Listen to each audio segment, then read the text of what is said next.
खुलुमबाय गोजोन फुंबिलिनि गासैबो बडलेण्ड बुब्लिनि अनसायगिरिफोरखौ बरायग्रोबाय। दिनै 17 नभेम्बर समबारनि फान्जामुथिखौ फरायथिनो लादों आं उदांस्रि मुसाहारिया। फान्जामुथिनि गिबियाव दं मेष राशि।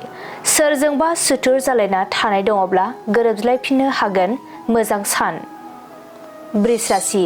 गोसोआव गाज्रि साननाय हनाय सोमजिगोन, गाज्रि लोगोफोरजों गोरोबफ्लांनो हागौ। मिथुन राशि। समाजनि गाज्रि हाबाफोराव आगान होफ्लांगोन, साजा मोननो गिखांनाय सोमजिगोन। कर्कट राशि। नोंथांनि मावनो लानाय थांखियाव बिनानावनि सुखु फैगोन, साना गाहामैनो बारलांगोन। सिंह राशि।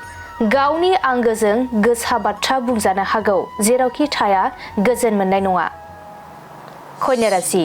आद्रा थानाय खामानिफोरखौ मावफुंना लानो हागोन, गोजौ फारसे दावगालांनो हागोन। तुला राशि। गोसो गैयाब्लाबो गोजान जायगायाव थांनो गोनां जानो हागौ, देहाखौ मेंखांनाय मोनगोन। वृश्चिक राशि। गोब्राब नाजाथाबनायनि गेजेरजों जाफुंसारनो हागोन, नोंथांनि जाफुंसारनायाव बिदाया रंजाखांनाय मोनगोन। धनु राशि। गोजौ थाखोनि आनजादाव उथ्रिसारनो हागोन, नखराव बयनिबो खुसि फैगोन। मकर राशि। गावनि मोननांगौ बिबानखौ गुबुननो होनांनो हागौ, दुखुजोंनो गोसोआव गाबखांनाय फैगोन। कुम्भ राशि।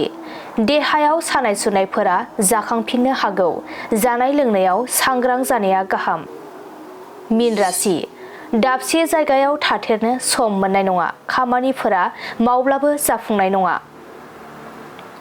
दिनै सानसेनि राशि फरायथिनायाबो एसेनोसै। आसा खालामो नोंथांनि दिनैनि साना मोजाङै मोजां थांगोन, बेखौ बडलेण्ड बुब्लि नखरनिफ्राय मिजिंथिबाय। गोजोन्थों।